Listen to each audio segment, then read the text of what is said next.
January 28th, 29th, and 30th. That would be Thursday, Friday, and Saturday. The sun is in Aquarius, and the moon is in Libra. That is the sweetest combination. What did we learn? When there's two signs that are both air, they automatically get along.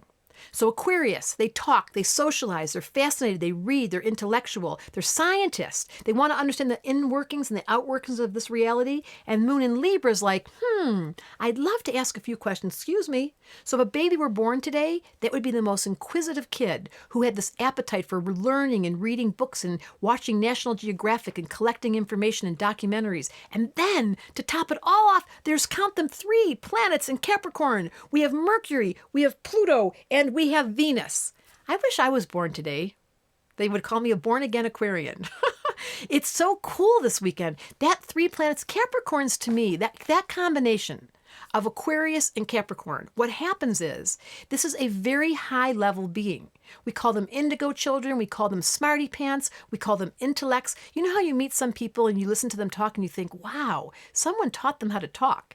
That wouldn't be me. I just have the gift of the gab. But they actually have content that's scientific. It's research. It's remembering things. It's being able to give you practical advice. And so someone born with this, I often hear this in my sessions, they're self-conscious because they did really good in school. They were the smarty pants. They felt self-conscious. They don't tell you how smart they are till I get them on the phone and I go, let's admit it. How'd you do in school? And they go, well, how well? I was in the special class. How'd you do in university? Oh, well. They understate themselves because they get self-conscious. But what I think should happen with people like that is we should encourage them to be the shining stars that they are. And this is the kids that are being born right now. There's a whole bunch of these new kids coming in.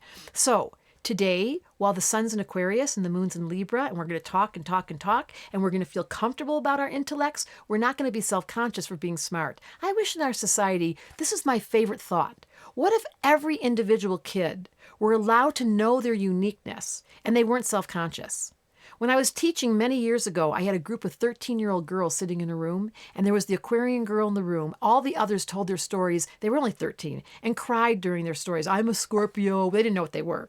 But I feel so sad because I'm so depressed. And the little Aries, I'm so feisty and I get mad at everybody. And the Aquarian girl raised her hand and said, my mom knows astrology and she told me I was a little unusual, so I'm okay. And I was like, wow, what if all kids knew that their unique qualities were acceptable and they didn't feel alone and lonely and separate? The whole world would be different. See my mission? Bringing astrology to the masses? You got it. Go to my website, Debra Silverman Astrology, or you're at astrologyanswers.com and say, I want to learn astrology, or I'd like a reading. But more than anything, I want to give you inspiration to know you're not a mistake. Everyone came in with just the right chart. I promise. There's no mistakes in heaven.